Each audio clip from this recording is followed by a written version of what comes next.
মুশফিকুর রহিম আসলেই বস।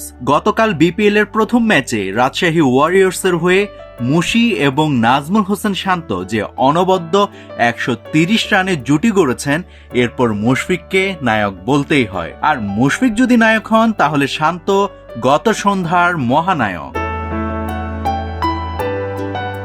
শান্ত ও মুশি জুটিতে ভর করে সিলেট টাইটান্সের দেওয়া 190 রানের পাহাড় সম চ্যালেঞ্জ 2 বল হাতে রেখেই অতিক্রম করে রাজশাহী, ম্যাচ জিতে 8 উইকেটে। শান্তর সাথে মুশি যখন জুটি বাঁধেন তখনও রাজশাহীর দরকার ছিল 73 বলে 129 রান, হাতে ছিল 8 উইকেট। সেখান থেকে এই জুটির উল্লেখযোগ্য বৈশিষ্ট্য ছিল 10 থেকে 19 নম্বর ওভার পর্যন্ত মাত্র 9টা ডট বল খেলা। রানিং বিটুইন দ্য উইকেট ছিল দুর্দান্ত, আর এই গোটা ব্যাপারে অগ্রণী ভূমিকা ছিল মুশফিকুর রহিমের। প্রথম দিকে শান্ত নাসুমকে টার্গেট করছিলেন আর মুশি টার্গেট করছিলেন মেহেদী মিরাজকে। এই জায়গায় তারা একটা চমৎকার সমন্বয় বজায় রেখেছিলেন। শান্ত নাসুমের 14 বল থেকে 22 রান নিয়েছেন এবং মিরাজের 9 বল থেকে 29 রান। মুশি মিরাজের 8 বল থেকে নিয়েছিলেন 15 রান এবং খালেদ আহমেদের 4 বল থেকে 8 রান।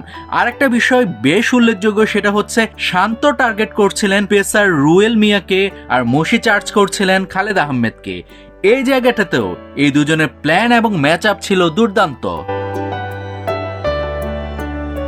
শান্ত যখন মুশফিকের সঙ্গে ব্যাটিং করছিলেন তখন তার নিজের ব্যাটিংটা আরো অনেক বেশি পরিশীলিত মনে হচ্ছিল। তার পেছনে অন্যতম বড় কারণটা হচ্ছে ম্যাচ আপ কিংবা গেম প্ল্যান ছিল দুর্দান্ত, আর এই দায়িত্বটা ছিল মুশফিকের কাঁধে।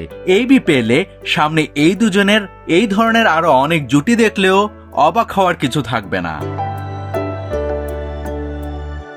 অফসাইডের বল লেগে টেনে খেলার ক্ষেত্রে মিস করেন বাংলাদেশি ব্যাটসম্যানরা, কিন্তু মুশফিকুর রহিম গত সন্ধ্যায় অফসাইডের বল লেগে টেনে খেলছিলেন দৃষ্টিনন্দন ভাবে, যা বলতে গেলে পিওর ক্লাস। সবচাইতে গুরুত্বপূর্ণ ছিল শান্তর ব্যাটিং। তিনি পায়ের ব্যবহারটা করছিলেন দারুণ ভাবে। সাইম আইফ যখন বোলিং এ এসেছিলেন তখন মনে হচ্ছিল শান্ত এই বুঝে আউট হয়ে যাবেন। তিনি দাঁড়িয়েছিলেন লেগ স্টাম্পের একটু বাইরে, পরে সরে আসছিলেন। ট্রিগার মুভমেন্ট ছিল অনেক বেশি। প্রথম দিকে শান্ত একটা ফ্রন্ট স্টেপ দিচ্ছিলেন, এরপর ফ্রন্ট লেগটা ক্লিয়ার করে লেগ সাইডে শট খেলছিলেন। অন্যদিকে সব মিলিয়ে শান্ত ও মুশির এই পার্টনারশিপটা বিপিএলে এখন পর্যন্ত অন্যতম সেরা একটা ক্যালকুলেটিভ পার্টনারশিপ। এই ব্যাপারে কারোরই কোনো সন্দেহ নেই। মুশি 31 বলে 51 করে দলকে জিতিয়ে ফিরেছিলেন।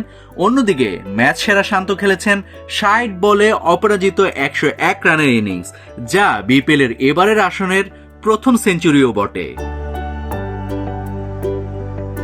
নাভিদ হাসান, সোনালী নিউজ।